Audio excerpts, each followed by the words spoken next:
Para el episodio de hoy quiero compartirles un tema que nació de una pregunta en el canal y se trata del autosabotaje. Y vamos a definir en esta primera parte cuál es esa situación específica del autosabotaje o cómo la he entendido. Y la segunda parte va a ser compartir ideas alrededor de qué hacer al respecto, ¿vale? Vamos entonces a empezar definiendo cómo he comprendido el autosabotaje en esta pregunta específica. Y es entre quiero hacer algo, me propongo hacer algo, pero hago otra cosa. Planeo un cambio de comportamiento y digo la próxima vez voy a actuar de esta manera, pero termino actuando con mis viejos patrones. Entonces la pregunta sería ¿cómo cambiar ese comportamiento, esa actitud que he tenido habitualmente? Y si mi actitud, por ejemplo, ha sido tener un patrón de huir de algo por miedo, sería muy útil saber de qué quiero huir, sí, y dejar de actuar de forma inconsciente a partir de mis miedos. Si ese fuese el contexto en el que queremos ahondar y entender, podría ser valioso empezar por decir algo que pienso cuando escucho la palabra autosabotaje, y es algo personal, no me refiero a que todo el mundo deba pensar así, pero la voy a plantear, y es que la misma palabra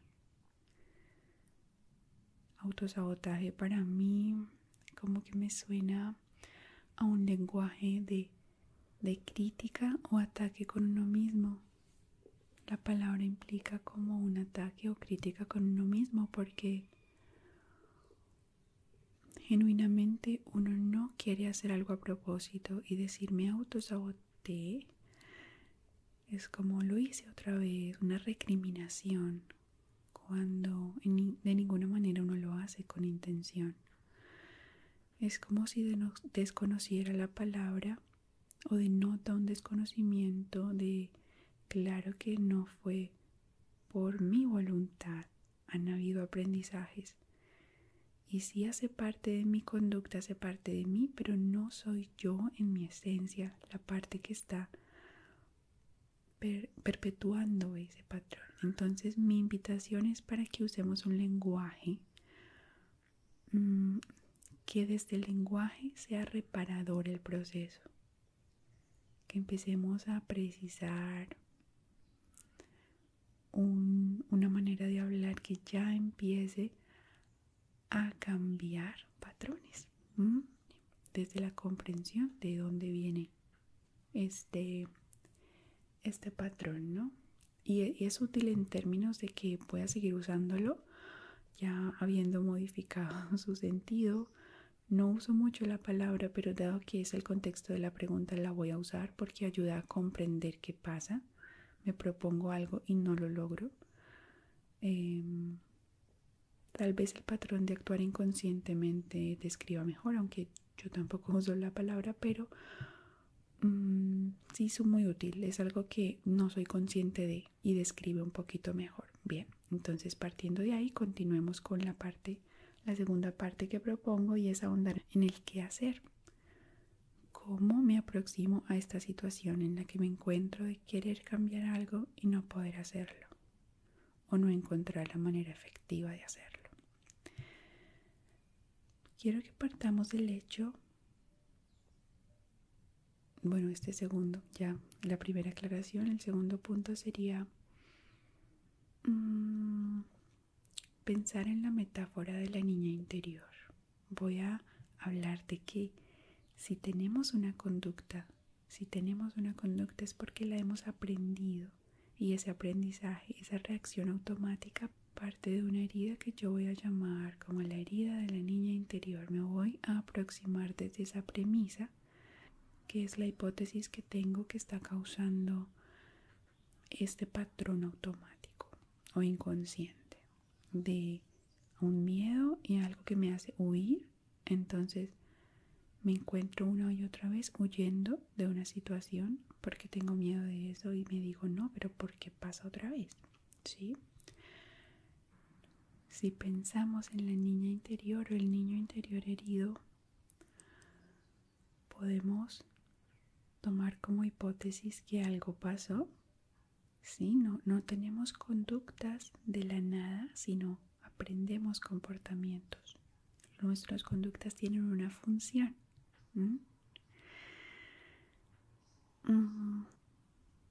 Entonces vamos a descubrirlas poco a poco. Este segundo punto de la niña interior puede hacernos pensar sobre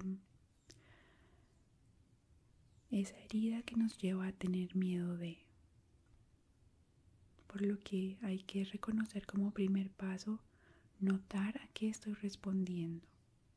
Las claves más preciosas salen de observar, identificar, estudiar, a qué le tengo miedo, por qué estoy reaccionando así, qué hizo la otra persona, en qué contextos me pasa cuando las personas intentan hacer qué. Y en esa precisión y decir, claro, como que mi niña interior le tiene miedo a que la hagan sentir de esta o esta manera. ¿Y por qué es importante reconocer esto? Porque nos va a ayudar a diferenciar entre es un miedo necesario, es un miedo que necesito validar, recibir, refinar, como darle un lugar para que hable con su verdad. O por el contrario, es un miedo innecesario, no estoy respondiendo a algo que realmente necesita darme miedo, no es apropiado, no me está anunciando bien ese miedo, por lo tanto necesito informarle a ese miedo, informarle a la niña interior y decirle, estamos a salvo, no es peligroso, esto que tienes miedo, entiendo que esta sea tu herida porque tales y tales veces te pasó esto con estas personas y temes que se repita. Y este poner a salvo debe suceder las veces que sea necesario. Las veces que ese miedo aparezca son las veces que necesitamos ponerlo a salvo. Las veces que nos tome, lo haremos.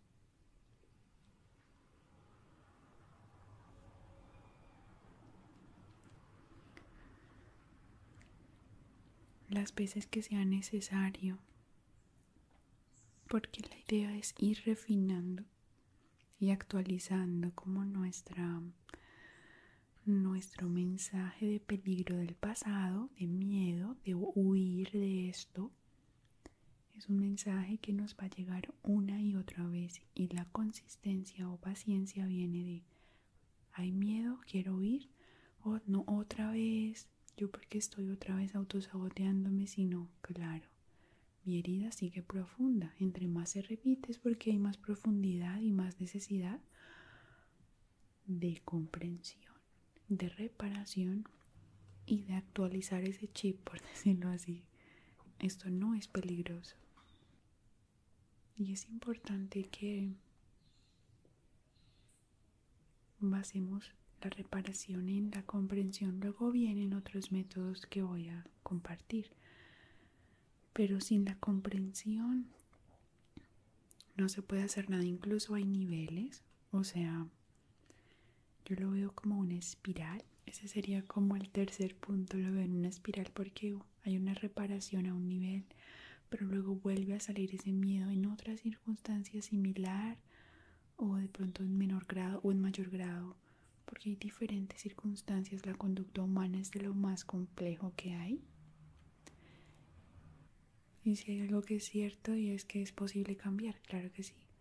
Pero la otra cosa que es verdad es que su complejidad es enorme. Las conductas se establecen de forma muy fija, como muy sólida, y aparte están pegadas a otras conductas, se disparan en ciertos contextos con ciertas personas, y conocer eso es como una red. Entonces esta parte también va para validar y decir, bueno, cambiar un comportamiento no es como chasquear los dedos y ya tengo la conducta que cambié. Hay conductas más fáciles de cambiar, claro que sí, dependiendo de las heridas que toquen Y la persona también depende del contexto que maneje, de si es reforzado ese comportamiento o cuando lo emitimos, muy difícilmente logramos cambiar. Nuestro contexto lo castiga o hay reacciones de desagrado y rechazo hacia nosotros. Claro que es posible aún así cambiar y decir, no, yo sé que estoy bien, así tú me grites después de que te ponga límites, yo sé que es lo correcto y lo apropiado, pero aún así pues eso no lo hace más fácil, ¿no? Entonces, este tercer punto, el primero era, vamos en el cuarto. El cuarto es la conciencia de que es como un aprendizaje en espiral, por lo tanto una reparación en espiral. ¿A qué me refiero? Puede que trabaje un nivel y ya lo haya comprendido y reparado, pero luego se repite de otra manera o más profunda o no tanto, pero lo importante es que entendamos por qué se está repitiendo. Y me ha sucedido que encuentro a Natalia repitiendo patrones y yo digo, claro, es que siempre busco la comprensión, ¿por qué no has cambiado? Y digo, claro, aquí, por más de que hayas logrado y esto, se repite por esto y esto y esto, así que vamos allá. No me quedo como, ay, sí, se repite por esto y ya me quedo sentada, sino decir, identifico el ladito, el ángulo por el que necesito entrarme y voy allá. Pero si está pasando es por algo, no es por inepta ni por incapaz, es porque algo me falta detectar. Y en esa detección es que ya empieza un alivio y una sensación de que no soy defectuosa ni algo y una capacidad intelectual me faltó, no, sino la conducta humana es compleja, necesito conocer más de mí, por lo tanto amplío el mapa, continúo reconstruyendo el rompecabezas y encuentro cosas preciosas porque de repente la pieza que faltaba encaja y digo, claro, ahora sí tiene sentido porque estoy huyendo de esta situación o teniendo este miedo. Tiene todo el sentido. Ahora, ¿qué hacer? Después de entender, la reparación tiene 2 puntos. Lo voy a mencionar así. Y bueno, esa reparación es el punto anterior, ¿no? Esa reparación tiene relación con el punto anterior, con el de la niña interior, y es las 2 áreas necesarias para esa reparación son el lenguaje, tener un lenguaje con uno mismo de validación, conversar, preguntar, identificar, ya sea por medio de cartas. Me parece que las cartas son una manera apropiada y profunda que simplemente echarlo conmigo en un momento. En ese momento, claro que es necesario, en el momento en el que ha pasado la conducta, pero también de forma profunda hacerme una carta de amor. Es hacer una carta directamente a la niña herida. Esa carta para la niña herida consiste en preguntar por ese miedo. Y también ella nos puede hacer una carta explicándonos qué pasó, recordándonos lo que vivió. Y nosotros también responderla después y decir, claro que tiene sentido porque te comportes así. Y ahora mismo la actualizamos, porque ese es el trauma. Actualizarla es que el trauma no sabe de tiempo, no distingue el pasado del presente y piensa que hay un eterno presente, un eterno pasado, perdón, que se repite una y otra vez. Y diferenciar eso, es decir, puede que esto sea incómodo, pero al nivel que te dé miedo no es necesario que te dé miedo. O sabes que sí, siempre parte de la reparación puede ser que empieces a sentir miedos que no tenías antes, porque tanto has crecido que ahora sí identificas el hombre peligroso, emocionalmente peligroso o físicamente también. Entonces empiezas a tener un montón de miedos que tú digas, ¿por qué? Porque claro, ¿en qué contexto has estado? Has normalizado estar en relaciones donde te atacan, te critican y de repente reparas tanto que eso se siente absolutamente incómodo y quieres huir de ahí. Por eso es que es relativo. Yo no voy a decir, dejemos de tener miedo cuando el miedo a veces es apropiado. Y por falta de tener miedos apropiados es que hay mujeres que están en relaciones, digamos, malsanas, relaciones, por no decir tóxicas, ¿sí? Que es una palabra bastante gastada, pero bueno, describe un poco. O incluso relaciones donde ellas mueren, igual para los hombres. Esto simplemente es un ejemplo hipotético y tomé un género, pero acá el punto es recordar que algo dispara ese miedo. Vamos a entender primero el disparador para luego saber si ese miedo es necesario sostenerlo y refinar la respuesta del miedo poniendo límites o huyendo. Evidentemente a veces hay que irse porque la persona no va a cambiar y uno no necesita pues ese tipo de relación, o efectivamente es necesario decir no, este miedo no es para que esté acá. Esta persona me está amando y entre más me está amando y me da flores yo escapo. Ahí sí es, bueno, el lenguaje que les digo. Este punto en la reparación es como entiendo ya el origen, puedo tener el lenguaje para explicar y poner a salvo a la niña, o validar su miedo y decir vamos a responder así desde el miedo. Muy bien, ¿sí? Las dos opciones, necesito saber cuál elegir acorde con la circunstancia. ¿Cómo sabemos si la circunstancia merita ese miedo o no? Identifiquemos la conducta del otro, y por eso está el episodio de procesando emociones. Creo que ahí habla un poquito más de poner etiquetas a lo que la otra persona está haciendo. Por eso la habilidad de notar, yo vuelvo ¿cómo es la palabra? Enfatizar.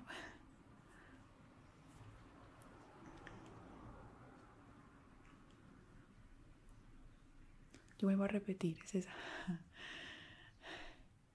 Aunque es redundante, vuelvo a repetir, pero sí. Repito que la habilidad de notar es básica, porque puedo identificar en el otro, claro, acá hay manipulación, acá hay amenaza, acá hay que me cambia la versión o me niega la realidad. Entonces esa emoción es que, o en realidad encuentro que no es miedo sino rabia, o viceversa. Por eso es personalizado todo este proceso. Creo que ningún psicólogo podría hablar a ciegas de un caso, sino siempre personalizar qué vivió en el pasado, en el presente, cómo es su conducta actual, qué se ha reforzado y qué no se ha reforzado, cuáles son conductas castigadas, o sea, todo un análisis. Por eso es que la terapia es personalizada, y cuando es grupal es porque el grupo ya ha realizado un proceso de autoconocimiento, o se realizan juntos pero no revueltos. Se tiene que hacer una conceptualización individual para que la persona entienda que su contexto y su vida es diferente a esta otra persona. Y también las conductas que ha emitido son diferentes, las que se le han permitido. Entonces observar viene de doble vía. La observación viene de doble vía. Noto qué haces tú, qué comportamiento estás haciendo, observo, o sigo operacionalmente, es como operación por operación. ¿Qué estás haciendo? Y empiezo a analizar. Eso amerita como otro episodio, pero analizar es observo la forma de la conducta y también la función, porque a veces la forma es muy amable, pero el fondo no es amable, y necesito ver a través de eso, quitarme el pelo y decir, esta persona tan amable, ¿qué está haciendo? ¿Por qué me da tanta ira o por qué me da tanto miedo? Algo debe estar haciendo, y cuando lo encontramos es como, oh, qué reparador. Sí, eso es lo que siento con esa persona. Y también observar mi conducta y decir, claro, eso sí es lo que siento con esa persona, trato de ser amable, pero en realidad no me siento así con ella. No sé, es un ejemplo. Pero hay que diferenciar. También una cosa es la forma de la conducta y otra cosa es como esa función. Y cómo rastrear función, así paréntesis. Con lo que ustedes sienten es el detector más interesante. A veces lo que sentimos si viene de las heridas. Decir, uy, este miedo es subjetivo o esta rabia es subjetiva, o sea, no es que sea tan apropiada, pero aprender a confiar en ese sentimiento al principio es necesario, porque es el referente que vamos a tener siempre para detectar las cosas Y empecemos a confiar y también a indagar afuera, adentro. Es un proceso de investigación tipo detective, donde indago adentro, afuera y voy reconstruyendo, pero siempre entendiendo, adentro pasa por algo, qué pasa afuera y así. Reconstruyo hilos, no es para menos. Por ejemplo, ahora mismo siento enojo, un enojo fuerte, porque empiezo a grabar y tan pronto empiezo a grabar, todos los ruidos aparecen, pero no se imaginan, yo edito muchísimo mis videos porque ya no puedo poner los sonidos crudos de la vida real como solía ser. Vivo en otra parte y estos sonidos son muy incómodos, muy molestos, no naturales, no de animales. Entonces me enoja muchísimo y, y empiezo a rastrear en mi historia. ¿Tiene sentido este enojo? Yo digo, claro. ¿En qué he vivido? Una vida donde cada deseo quitado, invalidado, en mis momentos más importantes como para leer quién soy y leer el mundo. Después de ser adulta ya uno dice, bueno, ya tengo esto sólido, ya puedo identificar cuando la vida es así o asá. Pero en mis momentos, a lo largo del tiempo, en cada intento que yo hacía por crear algo, era arrebatado, era quitado, era no va a ser para ti. Y es una herida que he empezado a reparar, pero eso no significa que vuelva a suceder y me vuelva a enojar. Ahora, ¿qué hago con el enojo? ¿Dañar todo mi día o en la medida en que estoy reparando es más fácil decir, claro, Natalia, tu enojo tiene un sentido y una función? Y de hecho fue apropiado enojarte y ahora puede llegar a ser apropiado para modificar dónde vas a grabar, a qué horas te vas a mudar, qué vas a hacer. O sea, ¿qué vas a hacer? Hay que tomar medidas. Este enojo me anuncia bien. A decir, algo debe cambiar. Para lograr eso que necesitas moverte. Hay que usar las emociones a nuestro favor, para lo que nos indican. O necesitas pasar por encima del sonido y que quede como quede y ya está. También, pero el entender yo de dónde he venido, que una y otra vez se ha trabado, se ha negado un deseo, desde los más pequeños hasta los más grandes, me parece que tiene bastante sentido porque Natalia se enoja ahora. Porque me enojo de forma importante. No como para dejar de grabar. Es decir, no me detiene. Este enojo no me detiene. De hecho, los enojos siempre nos movilizan. Por eso recorre sangre por nuestras venas y queremos gritar y empujar.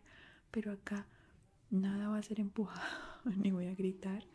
Pero sí voy a utilizar como un láser esa emoción para llevarla hacia donde necesito, porque me anuncia estoy cansada, que cada cosa que hago no se puede. Pues no. Bueno, sí, este video va a ser así porque fue algo, esa pregunta me dejó muy, o sea, fue algo improvisado en el sentido de que esa pregunta me dejó muy curiosa de ahondar en ella. Yo no puedo tener pregunta porque ya digo, ay, vamos a seguir preguntándonos más al respecto. Bien, entonces vivamos en el punto del lenguaje y la reparación con cartas. Encuentro las cartas valiosísimas porque profundizan. Uno debe llevarlas hasta que sienta que hay un clic y dice, ya, acá se abrió el dolor, hay el dolor que estaba atascado, pendiente, este miedo, se abre, entiendo más cosas, hay una comprensión, ahí empieza la reparación y sigan en espiral, o sea, una carta, de pronto una carta por 7 días, la misma carta para leerla o diferentes cartas, o hacer un proceso no tiene que ser 7 días seguidos, sino una carta por semana del mismo tema. Personalicen también lo que necesitan, pero lleguen hasta el final, no empiecen un proceso de reparación y se quedan como a la mitad porque uno necesita, por eso el psicólogo es tan importante, porque el psicólogo empuja un poquitico así suavecito cuando la persona llega a un punto de estancarse y ya no quiero sentir más, otro poquito y así hasta que uno atraviesa el bosque. Si uno mismo puede empujarse, mejor, porque genera empujarse suavecito, no como, no sé cómo decir la palabra empujarse, pero sí llevarse, ceder esa resistencia, Mira, por aquí no quieres ir, entonces por acá vamos a ir porque lo necesitas. Tu corazón me dice, sí quiero, pero tengo miedo. Por ahí es. Y vamos a complementar el lenguaje con otro punto maravilloso y es la parte corporal, sensorial. Vamos a partir de este hecho y esta mañana que me desperté estuve pensando mucho cómo describir esta idea que tengo y me gusta porque cada vez que hablo yo también encuentro cosas nuevas, ¿sí? Y es la parte corporal, la vi con la metáfora de imaginemos una ciudad que tiene un cableado eléctrico. La palabra que uso mucho, cableado, en mis episodios. Hay un cableado eléctrico, hay un sistema de acueductos.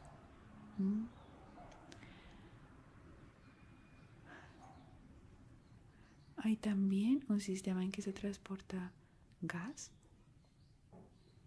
de un edificio, por ejemplo, tiene servicio de gas, de agua, electricidad, ¿sí?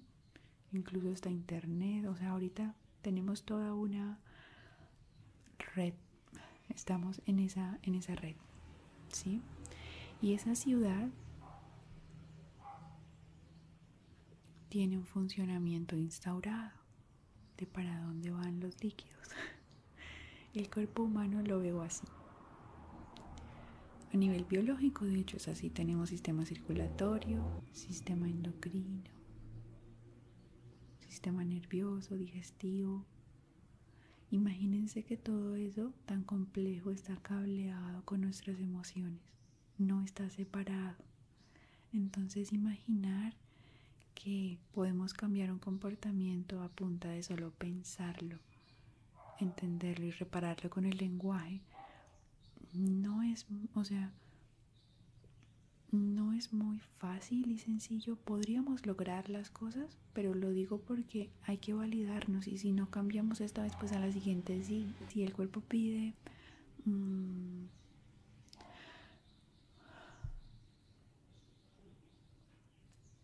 pide más reparación, entre más nos bota la emoción, dice, aún no me he actualizado, por favor repárame, ponme a salvo, dime que todo está bien o qué podemos hacer o fortaléceme este miedo para ir por ello, para ir corriendo de ello, que no, porque el miedo nos anuncia a huir, mientras la rabia nos anuncia a luchar, la tristeza nos anuncia a hacer un duelo y quedarnos bolita en la cama, hacernos bolita en la cama y hacer un duelo. Entonces cada emoción nos anuncia algo, miremos si está bien y es apropiado, hagámosla y vivámosla. Si no, entonces hacernos cargo de informar que no es necesario tenerla y el cómo va a ser personalizado. Entonces vayan a su terapia donde o se pongan ustedes mismos la carta de amor propio o dejen que otra persona los guíe. Posiblemente un psicólogo pues cuyo método sea este, porque no todos tienen los mismos métodos. Ahí viene la irregularidad de los procesos. Cada psicólogo es un mundo diferente y creo que es de las cosas más difíciles de elegir porque uno no sabe qué va a tener ahí. Bueno, volvemos. La parte sensorial.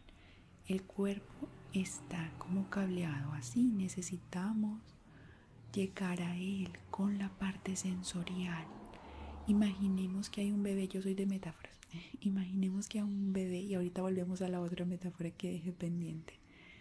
Un bebé está llorando y ese bebé llora porque le dio miedo, no sé, algo que pasó, un payaso que pasó y le dio miedo y empezó a llorar porque quiere escapar, pero tal vez él no puede escapar, pues porque no camina, pero le da mucho miedo y quisiera que ese payaso se alejara. ¿Qué debe hacer la mamá? Solo decirle tranquilo, todo está bien, con el lenguaje y un tono de voz dulce. Sí, puede hacer eso, pero si el payaso permanece, el bebé va a seguir llorando porque es amenazante, porque tiene miedo de que algo le pase, porque ese payaso no es amigable. ¿Sí? Ejemplos de la vida real. Y entonces mamá necesita hacerle caso al miedo del niño, porque ese payaso no está siendo divertido, no se ve, el niño no lee eso en el payaso y es válido por razones que tenga el bebé. y por razones que hay en ese payaso. Sí, no sé. Entonces, la mamá debe saber leer ese cuerpo del bebé, con el lenguaje repararlo y hablarle. Todo está bien, estoy acá. ¿Sí? Esa es la carta de amor con dulzura. Se suma que necesita irse de ese lugar, hacerse caso y decir este miedo es apropiado. Pero si el bebé, por ejemplo, está llorando ante otra cosa, que no hay que tenerle miedo, y el niño necesita superar ese miedo, pues la mamá puede decidir quedarse. Ya eso es lo que decía ahorita de discriminar. Pero volviendo al ejemplo que sí hay que tenerle miedo a ciertas cosas que no son amigables, que no son divertidas, y digo, voy a huir de ahí, la mamá repara a ese bebé hablándole, o sea, más que repara es lo pone a salvo, porque ahí no sería la reparación de heridas, sino la formación de heridas.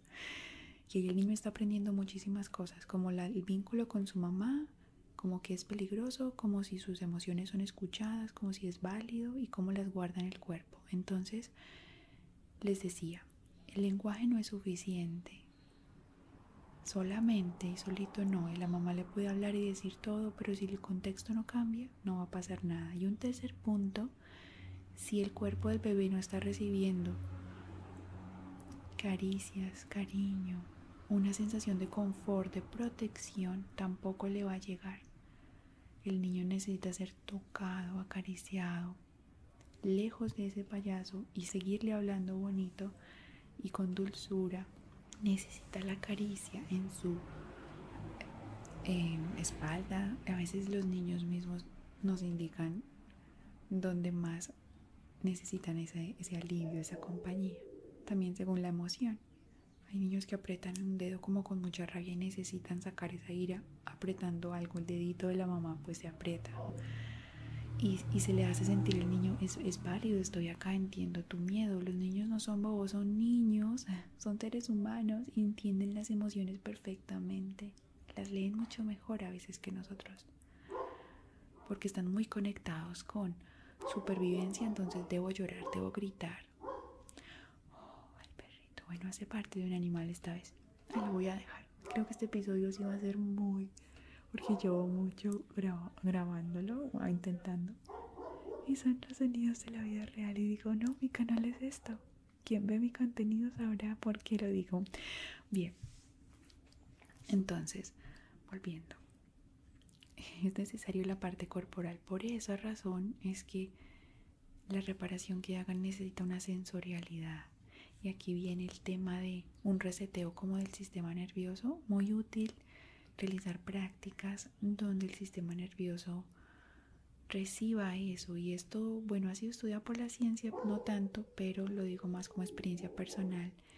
Y es, por ejemplo, las respiraciones que son parte del yoga, el ejercicio físico intenso,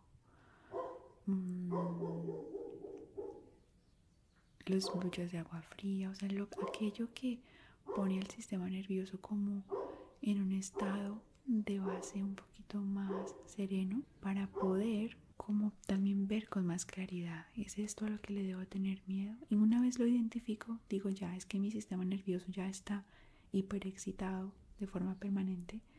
Entonces sí necesito empezar a trabajar con el cuerpo para que el funcionamiento que tiene, como está cableado, hagamos borrón y cuenta nueva. Y una y otra vez necesita esa reparación. Por lo tanto es una práctica diaria casi. Porque si yo sé que cada vez que veo una persona con una conducta me da miedo y quiero huir, el cuerpo y el sistema nervioso va a estar tan guardado, tan repetida la conducta de temor y de huir. Y porque huyo, entonces de pronto lloro, me enojo, porque como no puedo huir, porque pienso que no es válido irme, pero en realidad sí es válido. Entonces ese sistema nervioso en calma me da poder, me da mucho poder para decir la verdad, la cara a la persona, irme, quedarme. Da una sensación de seguridad invaluable. Y miren que es muy interesante tomar este ejemplo que me ha pasado como una parte, un ejemplo en tiempo real. Digamos, si siento enojo por lo que ha pasado, de que hay muchos ruidos, y analizo no solo mi pasado, como les dije, las cosas que viví, de que habían bloqueos en cada deseo que tenía, pero cada deseo era una cosa impresionante. Entonces digo, no es para menos que hoy en día me enoje así, pero también miremos el contexto actual y es que las veces que he intentado grabar, que han sido diferentes horas, diferentes lugares, y bueno, tal vez sea algo maravilloso, significativo de la vida que me diga no grabes o sí, pero no. Información selecta que no debes grabar o algo, no sé, es algo raro. Pero las veces que he intentado grabar, es natural que me enoje a la número 1000. Por lo tanto, ahí viene la validación de cómo fue pasado, cómo está siendo el presente. La emoción es apropiada, sí, la emoción es apropiada. No para violentar a nadie ni a nada, pero sí para decir, este enojo anuncia muy bien, porque el enojo pasa cuando un deseo ha sido bloqueado. Hoy hay varias razones por las que el enojo se dispara, pero esa es una de ellas. Cuando el propósito al que queremos llegar es bloqueado, pero no una vez. O sea, no es que seamos así como unas personas débiles. El enojo nos sale por una vez. Y si nos enojamos porque es una vez, es porque hemos cargado heridas de muchas veces que hemos sido bloqueados en nuestros deseos. Esa es la punta del iceberg. Una persona no se enoja porque sí. Uno entiende, claro, eso no es así de la nada que aparezca. Nadie emite una conducta sin haber tenido una historia de conductas, ¿sí? Entonces, claro, no es para menos que ahora me pase esto y que haya decidido grabar con todo y ruidos, con todo y lo que sea, porque ya se hizo insostenible las veces que lo he intentado. Entonces ustedes rastreen sus enojos, sus miedos, lean su conducta pasada, lean su contexto actual, valídenlo, porque ahí dicen, ahora sí que debo hacer con esto. En el momento en el que yo antes no lo entendía, mi enojo me enojaba aún más. Y la vida, porque es tan injusta y porque a mí siempre me pasa. Bueno, todo el mundo le pasa cuando va a grabar, pero ellos tienen estudios de grabación, no sé. Y cuando dije, no, espera, el enojo que me anuncia, porque lo siento, qué pasó antes, qué pasó ahora, qué me anuncia este enojo, qué puedo hacer con lo que hay, bien, hagámoslo. ¿Sí? Diferente, una reacción diferente. Pero bueno, ese era un paréntesis con relación a mi experiencia personal de grabar, mi emoción en tiempo real mientras les contaba y cómo utilicé eso a mi favor para ponerles el ejemplo. O sea, en cada momento ustedes pueden empezar a hacer este ejercicio. Bueno, no tienen que hacerlo en cada momento, pero yo sí soy un poco intensa y de cada cosa que encuentro en mí, que siento, estoy buscando comprenderla, repararla, transformarla, porque de eso para mí se trata la vida, porque es divertido y porque me hace más feliz, repara mis heridas, me acerca más a lo que quiero, me ayuda a lograr mis sueños, mis metas. Entonces eso era. Y bueno, sigamos, este era un paréntesis, sigamos con el tema que les estaba hablando. Entonces, bueno, yo creo que estas han sido las ideas puntualmente alrededor de esto. Cuéntenme en los comentarios cómo les parece, si realmente es muy incómodo, en serio, los sonidos, porque yo en este punto no sé. No sé, la ira que me dio hoy fue significativa y me alivió mucho compartírselas, pero sobre todo cuando me di cuenta y até cabos con mi pasado, ahí la ira bajó y seguí y detecté cómo hay que seguir, porque no puedo seguir parando grabaciones, porque son valiosas, porque el hilo de pensamientos a veces es uno solo y bueno, sí podría grabarlo diciendo lo mismo, pero diferente, no sería igual de espontáneo. Entonces esos serían los puntos, espero que les haya servido. Recuerden, un resumen del tema sería reparación de las heridas de la niña interior a través de lenguaje y sensorialidad. Y se me olvidaba otra cosa, la parte sensorial también tiene algo y hay unas posturas específicas de abrazar, de acariciar, que hay psicólogos, bueno, son psicólogos médicos, un médico que ha diseñado unas posturas específicas para que el cuerpo pueda sacar ciertas emociones, pueda sentir, procesar emociones. Entonces, me parece valiosísimo compartírselo porque van a desarrollar ustedes las cartas de amor, el lenguaje de reparación y también la parte sensorial, no solo con ejercicio físico, yoga o sobre todo algo intenso, o sea, algo que que los ponga, que libere sustancias en el cerebro, que los ponga en un estado mucho más tranquilo. Entonces, este punto de las posturas complementa maravillosamente, sobre todo cuando están sintiendo la emoción. O sea, en el momento en el que sintieron el miedo, pueden acudir a un espacio íntimo para hablar con ustedes, para ahondar, preguntarse o para decirse las cosas, validarse, atar cabos con su historia y tocarse, abrazarse, si es el pecho, si es la espalda. El autor que les digo se llama Peter Levine. Él tiene canal de YouTube y también tiene página web. O sea, él maneja y las comparte al público, sus posturas, sus propuestas. Tiene libros preciosos, maravillosos, también recomendados si quieren mirarlos. No es tan recomendable hacer como uno mismo se terapea, o sea, pero a veces cuando es lo que hay, pues mejor eso que nada. Y porque es bueno que haya un otro, porque genera una sensación de comunidad, de no estoy solo. Una vez se hace eso con un otro, ya el resto de la vida sí lo puedes hacer autónomamente, pero igual seguimos siendo seres de clan, seguimos siendo seres de nosotros. Entonces es bueno hacer un proceso individual, pero también colectivo, paralelamente. Entonces, bueno, les decía que vengo resumiendo niña interior y su reparación de sus heridas a través del lenguaje y cuerpo. Entender que es un proceso, que tenemos aprendido y muy instaurado un patrón de comportamiento inconsciente. A veces ni siquiera recordamos de dónde viene, entonces claro que va a ser automático. Siempre piensen que el cuerpo humano es como ese computadorcito maravilloso, esa máquina que si le sale algo es porque tiene de tener algún error. O sea, no es como culpa de eso, ¿por qué no me responde? Sino algo debe tener el programa, vamos para allá. Vamos para allá, con la paciencia que tal vez no tuvieron progenitores y el amor así, o tal vez sí tuvieron, pero bueno, lo dudo porque si no esa conducta ya la tendríamos nosotros, o tal vez la tuvieron en ciertas cosas y en otras no, también puede ser. Bueno, siempre hay que ser como específicos, esto es relativo aquí, identificar. Bien, creo que he cubierto todo y ese sería el resumen. Importante la comprensión de que no hay tal cosa como un autosabotaje. Yo no quiero sabotearme a mí misma. Yo tengo heridas que entran a tratar de protegerme y a decirme no vayas allá, no digas, no sé qué. O qué rabia que te miren así cuando en realidad no es peligroso, pues que me miren como quieran, un ejemplo. O acá sí, esta mirada es peligrosa, esta mirada denota un daño que me van a hacer, por lo tanto voy a huir. Ese autosabotaje yo lo leo más como esos aprendizajes que son heridas, no es intencional.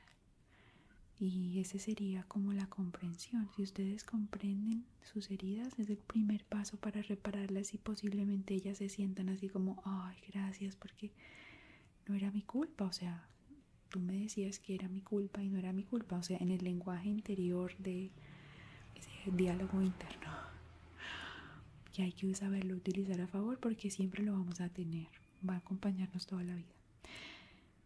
Y entender la función de un comportamiento. Mi comportamiento responde a algo del contexto, a qué está respondiendo y cuándo es válido que siga o que se detenga. Entonces espero que les haya gustado y nos vemos en el siguiente episodio. Adiós.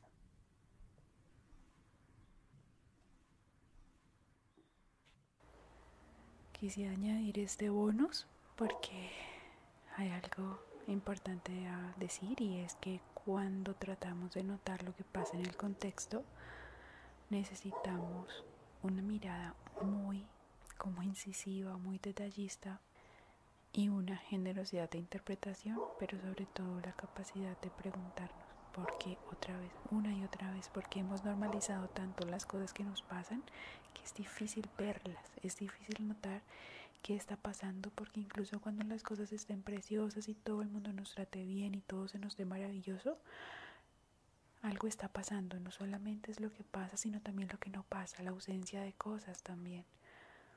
O sea, es que ahí es donde viene el análisis preciso. Mi vida maravillosa, lo tengo todo y hay algo que me falta, por qué duele, qué historia tiene esa ausencia. Eso, dejemos de normalizar para poder ver. Dejemos de dar cosas por sentado, de tener una mente en la que ya digamos, no, pues es que ni cuestiono esto, cuestionemos hasta el más mínimo detalle, no desde una perspectiva de atacar, sino de ganas de entender. Incluso también, no solamente hagamos eso con el contexto, sino también con nosotros mismos. Dejemos de normalizar que porque a nadie más le duele, a nosotros nos tenga que doler ciertas cosas. Yo, por ejemplo, tengo un nivel de sensibilidad en mi ser, en mi forma de ser,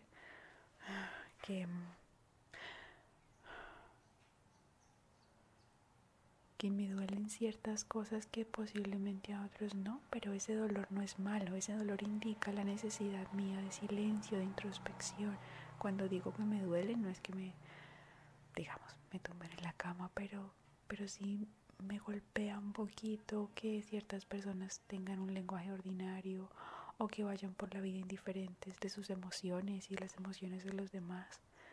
Y esa sensibilidad en mí indica mi nivel de percepción, no me hace más y menos que nadie, solo me hace diferente.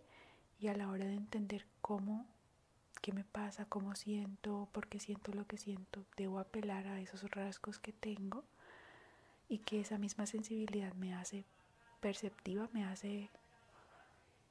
Tenemos un señor vendiendo aguacates acá en el podcast. ¿Alguien quiere aguacates? Tenemos que tener esa claridad de quiénes somos, cuáles son nuestros rasgos, sin juzgar, sino son los que tengo. Me hacen por un lado los privilegios de vivir en Latinoamérica.